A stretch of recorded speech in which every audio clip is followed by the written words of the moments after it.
They'd stayed telephone close. Well, less so in recent years.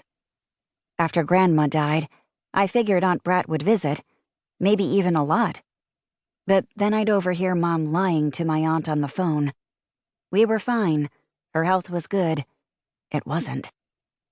"You've got your job and a busy life, Brat," Mom would say. "I'll let you know when things get dicey with this cruddy heart of mine."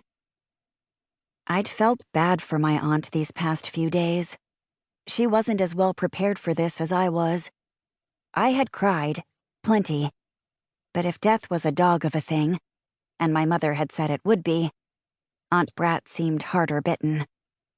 She had lost it more than once, convulsing into tears as we'd cleared out the little house. "I'm sorry," she'd said when she'd broken down in front of me.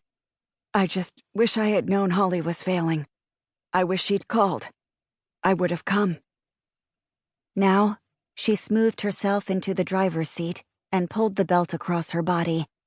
She pressed the key into the ignition and shot me a small smile, one a lot like my mother's, as the car started up.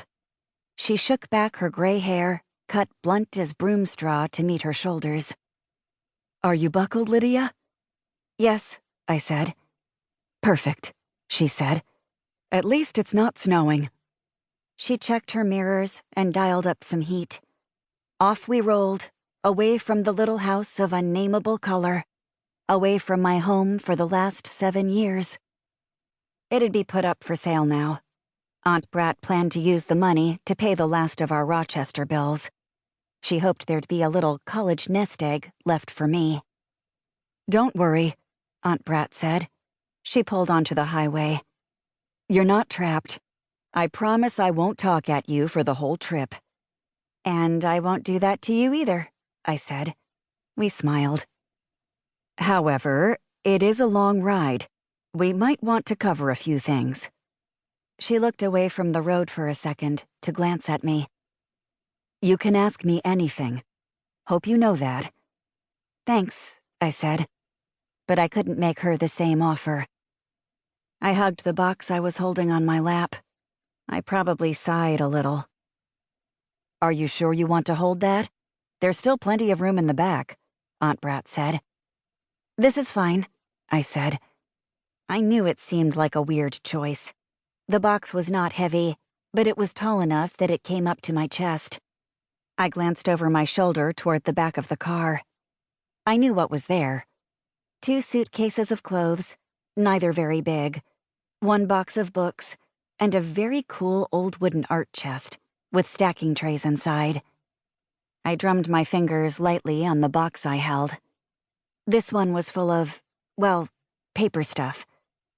Most important, a thick stack of collages. The goddesses. 2. The Goddess of the Third Heart. Mom and I had made the goddesses over the past several years. They'd started out as black and white photographs in an old folio. Gold letters on the cover read, "Wasserman Studios, Cleveland, Ohio, 1946. How that folio made its way from Cleveland to a flea market in Rochester is anybody's guess. But that's where we'd found it. Leave it to Mom.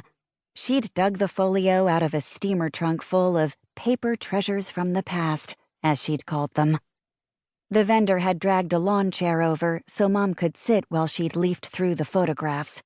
And not just because she'd wanted the $12.50 Mom had eventually paid. No. That vendor had not been afraid to notice the person who'd carted her oxygen into the booth.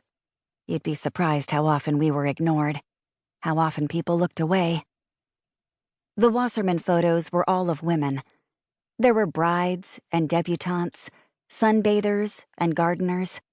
Some were head and shoulder portraits. Others showed the women standing full height or reclined on summer lawns. All seemed dull-eyed. "Look at them, Liddy," Mom had said. She'd run her fingers along the edges of the thick, sturdy papers. I'd shrugged. "They're kind of boring," I'd said. "Yes, so posed, so staid and obedient."